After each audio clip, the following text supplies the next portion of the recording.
في الإبراهيمية على الترام، واحد قهوة كده على السريع، وعايز أقول لكم إن كانت بسلة مش قهوة. الترام دي كل الإسكندرانية عارفينها، ولو أنت جاي من بره اسكندرية فده فيديو حلو ليك، عشان لما تيجي اسكندرية لازم تجرب الترام دي. الترام دي من سنة 1930، فاحنا بنتكلم في حاجة أثرية. ترام خشب وأجواء قديمة، وأنت راكبها تحس إن أنت باشا ابن باشا. الناس كلها قاعدة مستمتعة، وفي ناس كتير بتصور الأجواء الخشبية الموجودة في الترام القديمة، والناس اللي بتتفرج على الشوارع من الشبابيك.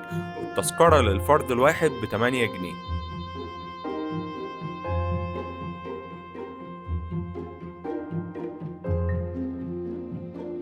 أكتر حاجة شدتني في الترام المكان اللي قاعد فيه السواق، حاجة كده عظمة.